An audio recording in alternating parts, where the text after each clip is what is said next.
तो फाइनली छात्रों आज कक्षा 9वीं हिंदी का जो वार्षिक पेपर हुआ है उसका हमें उम्मीद है कि आपका पूरा जो पेपर है अच्छा गया होगा। जो हमने क्वेश्चन बताए थे लगभग उन्हीं में से क्वेश्चन आपके आए हैं और छात्रों इस पूरे पेपर का हम सॉल्यूशन आपको बताने वाले हैं, क्योंकि जो आप उत्तर पुस्तिका में आंसर लिख कर आए हैं वो सही थे या गलत थे, इसका मिलान आप इस वीडियो को देखकर कर सकते हैं। तो चलिए हम एक एक प्रश्न का आपको उत्तर बता देते हैं और आप मिलाते चलिए कि आप अपनी उत्तर पुस्तिका में क्या लिख कर आए हैं। लेकिन वीडियो को शुरू करने से पहले आपसे एक छोटी सी रिक्वेस्ट है, चैनल को आपने सब्सक्राइब नहीं किया है तो जल्दी से कर लो, साथ में बेल आइकन को ऑल पर प्रेस करना और इस वीडियो को लाइक अवश्य कर देना, क्योंकि नेक्स्ट पेपर के संबंध में भी आपकी तैयारी हम करवाने वाले हैं। तो सबसे पहला प्रश्न है, सही विकल्प का चयन करिए, चयन कर लिखिए। तो सबसे पहला है रस खान।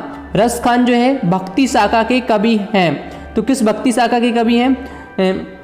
राम भक्ति शाखा या फिर कृष्ण भक्ति शाखा, प्रेम मार्गी शाखा या फिर ज्ञान मार्गी शाखा। तो आपके पास यहाँ पर कितने ऑप्शन दिए हैं? 4 ऑप्शन। तो इसका सही आंसर जो है वो कृष्ण भक्ति शाखा, यानी कि जो रस खान थे वो कृष्ण भक्ति शाखा के कवि थे।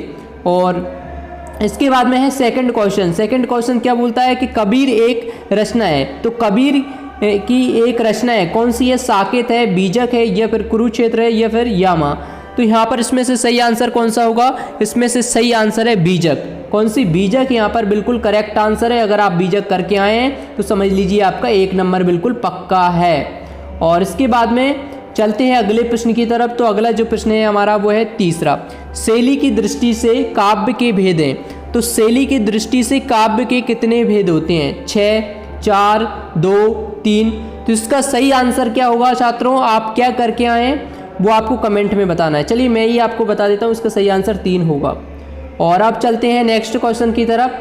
तो नेक्स्ट क्वेश्चन है आपका, मेरे बचपन के दिन पाठ की रचनाकार हैं। तो यहाँ पर भी 4 ऑप्शन आपको देखने को मिलेंगे, हरिशंकर परसाई, महादेवी वर्मा, प्रेमचंद और जावेर हुसैन। यहाँ पर 4 ऑप्शन आपके पास हैं, लेकिन इसका सही आंसर कौन सा है? सही आंसर है महादेवी वर्मा। मेरे बचपन के दिन पाठ के जो रचनाकार हैं वो कौन है? महादेवी वर्मा हैं। और इसके बाद में नेक्स्ट क्वेश्चन है 5वां, श्याम भी जाएगा में भी है।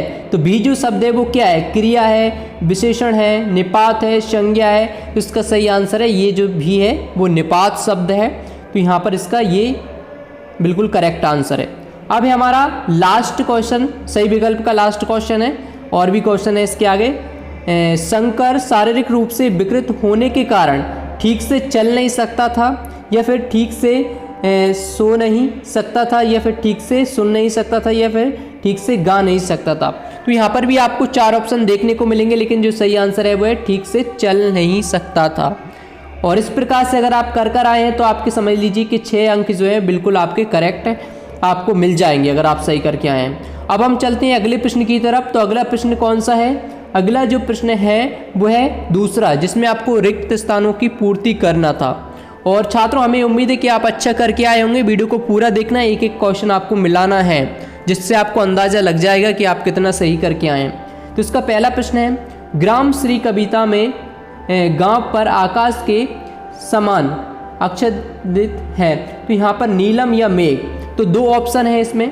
अब दोनों में से सही कौन सा है? एक प्रश्न जो है मैं आपसे पूछने वाला हूं, तो इसका सही आंसर आपको कमेंट बॉक्स में बताना है। बाकी इसका आंसर हम लास्ट में आपको बता देंगे कहां से देखना है।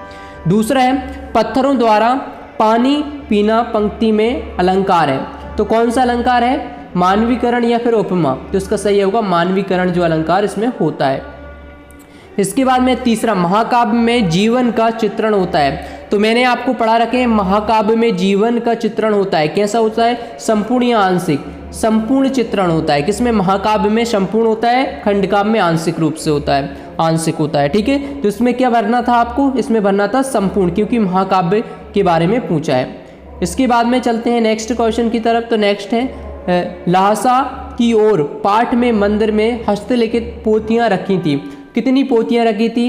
103 रखी थी या फिर 101 रखी थी। तो इसका सही आंसर क्या हो जाएगा छात्रों? इसका सही आंसर हो जाएगा 103, क्योंकि 103 पोथियां रखी थी। तो इसमें आपको 103 भरना था। इसके बाद में नेक्स्ट क्वेश्चन, वह रचना की दृष्टि से वाक्य के प्रकार हैं। तो रचना की दृष्टि से वाक्य के कितने प्रकार होते हैं? 3 या फिर 4। तो इसका बिल्कुल करेक्ट आंसर है 3 प्रकार होते हैं। तो इसमें आपको 3 भरना था। और इसके बाद में चलते हैं अगले प्रश्न की तरफ। मेरे नाना पक्के माने जाते हैं, साहब या मास्टर। तो इसमें आपको भरना है साहब, आपको भरना था। इसमें क्या भरना है? शहाब। कुछ इस प्रकार से आपको भरना था। तो हमें उम्मीद है कि आपने ये सभी रिक्तस्थान हैं वो सही किए होंगे। अगर आपने सही किए हैं तो आपके 6 नंबर बिल्कुल पक्के हैं। और अब चलते हैं अगले प्रश्न की तरफ, जो तीसरा प्रश्न है। अब तीसरा जो प्रश्न है इसमें आपसे क्या पूछा जा रहा है? निम्नलिखित कथनों के समक्ष सत्य एवं असत्य लिखिए। तो यहाँ पर ललित कश्मीरी कवित्री है, तो यहाँ पर ये जो प्रश्न है ये सत्य है या असत्य है? तो ये आपका बिल्कुल कैसा होगा? ये बिल्कुल आपका सत्य है। दूसरा है छंद में अंतिम वर्णों की आवृत्ति तुक कहलाती है। तो छंदों में अंतिम वर्णों की जो आवृत्ति होती है तुक कहलाती है। क्या सही है? बिल्कुल सही है, तो ये भी आपका सत्य हो जाएगा। तीसरा है गाया झूरी का मामा था, गाया झूरी का मामा नहीं था, इसलिए ये असत्य हो जाएगा। अब चलते हैं चौथे प्रश्न की तरफ। तो चौथा प्रश्न कौन सा है? पक्षियों की मधुर आवाज़ से मनुष्य जो है रोमांचित नहीं होता है। पक्षियों की मधुर आवाज़ से मनुष्य जो है रोमांचित नहीं होता है। ये बहुत ही सरल क्वेश्चन है। इसका आंसर भी आपको क्या करना है? इसका आंसर भी आपको कमेंट में कमेंट करके देना है। क्या है? बहुत ही सरल क्वेश्चन है। और इसके बाद में पांचवा, शब्द के आगे जुड़ने वाले शब्दांश उपसर्ग कहलाते हैं। क्या कहलाते हैं? उपसर्ग। सही सी बात है कि जो पीछे जुड़ते हैं वो प्रत्यय कहलाते हैं और आगे जुड़ते हैं वो उपसर्ग कहलाते हैं। तो ये बिल्कुल आपका सत्य हो जाएगा। इसके बाद में चलते हैं हम अगले प्रश्न की तरफ।